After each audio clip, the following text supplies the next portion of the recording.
Ready, hot!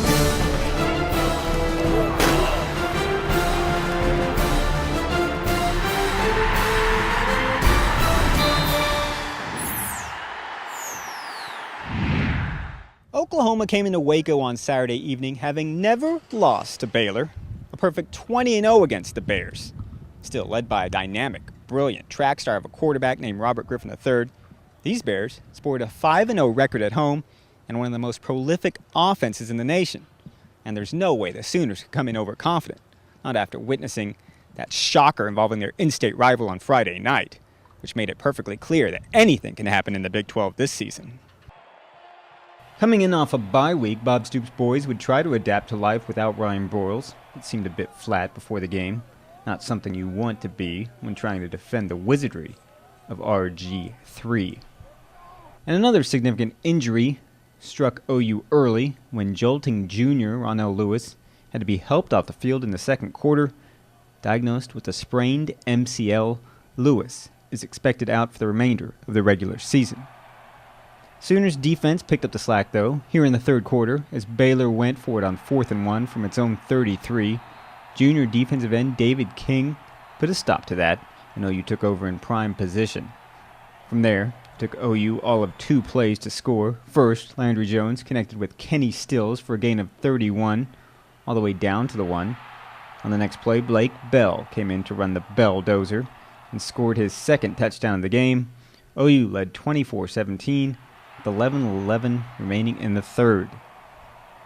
But then a swift shift in momentum. Robert Griffin's second down pass is tipped by Tom Wart, bounces hard off the helmet of receiver Tevin Reese, and finds a streaking Kendall Wright for the most improbable of 87-yard touchdowns. The result is a 24-24 tie midway through the third quarter. Wright led all receivers with 8 catches for 208 yards. As we move into the fourth quarter, the Bears up 31-24. Landry Jones' pass, intended for James Hanna, is instead picked off by Baylor's K.J. Morton. With 14 minutes remaining, the Bears waste no time driving down the field. The 4-play, 74-yard drive is capped by the 11-yard touchdown run by Terrence Ganaway. It's the senior's second touchdown of the night, and Baylor holds the 38-24 lead after scoring 21 unanswered points. But Sooners aren't done yet. They drive 75 yards in 7 plays and capped a 2.5-minute drive with a 4-yard run by Blake Bell. It's the redshirt freshman's third touchdown of the night. Sooners trail by only 7, 38-31, with 5:55 left. 5 minutes later, it's all tied up again, this time at 38, after OU drives 77 yards in a bit more than 2.5 minutes. Who else but Blake Bell gets the call and rushes in from 6 yards out for the touchdown. Bell finishes with 5 runs for 16 yards and 4 touchdowns. Bob Stoops was going to go for the 2-point conversion and the lead here, but movement by the line forced OU to kick the extra point. So Baylor gets the ball back with just 51 seconds remaining and 80 yards to go for the winning touchdown. No problem.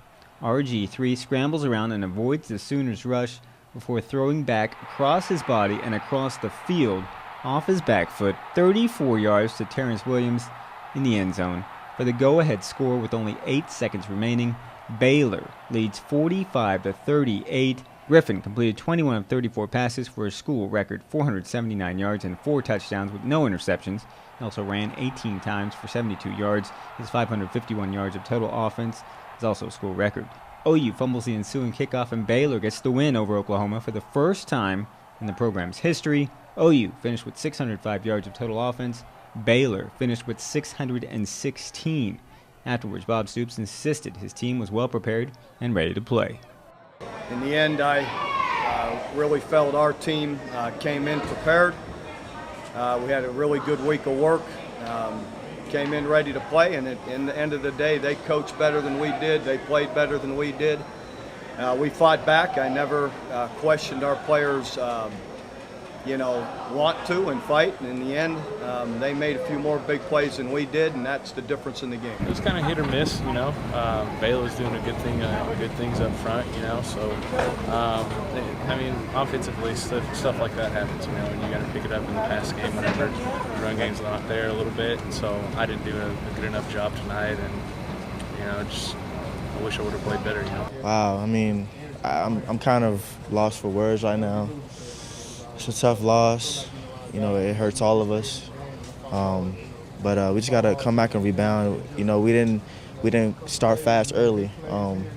We got into the red zone about 3 or 4 times and then come up with any points, and that hurt us against an explosive offense like Baylor with a quarterback like that. That's what you want to play the game for, and yeah, it's very disheartening to say the least that you know we had an opportunity to get it to overtime, and we let them go right down the field. So incredibly disappointed.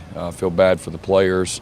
For how hard they played. Wish you could get back a couple calls, get back a few plays, but you can't. I'm not surprised at all. You know, I still believe in my guys and I believe in our team. And, you know, with just a couple plays here, a couple plays there that, you know, we could have did better. And, you know, we just didn't, you know, we didn't hit on them tonight. So, you know, I still got all the confidence in our team. And we went out there, you know, we fought to the end, and that's the big thing. It's disappointing when you work as hard as we did the past 2 weeks and come out here and, you know, not play to the best of our ability and, you know, and lose the game. Disappointing, but we'll get back to work. And, you know, now's not the time to, you know, not to, you know, stray away from the process. Still got to do the same thing we've been doing, and we got 2 more games to win. So, you know, now's not the time to, you know, let the rest of the season go down the drain. It's tough, and you know, it's kind of hard to describe, you know, what we're all going through right now. But like the coaches say, we just gotta, you know, we gotta do us right now. We gotta keep fighting, and we got to take one game at a time, and that's Iowa State and then Okie State. So, you know, this week we'll take care of Iowa State hopefully. So. It's a tough loss. They're a good team, a lot, but you know, I mean, Robert Griffin, he's a heck of a quarterback. But I mean, we just, you know, I don't know. It's one of those things you can't explain. You just play the game, and it goes the way it goes. You know, that's just the way the world works. You know. So add Ronell Lewis to the list of Sooner stars that's out of action for at least the immediate future. This may not be the bedlam that we signed up for after all, but if the Sooners can still take care of Iowa State at 11 a.m. in Norman on Saturday, Bedlam in Stillwater on December 3rd will still decide the Big 12 title. Reporting from Floyd Casey Stadium in Waco, Damon Fontenot, News OK Sports.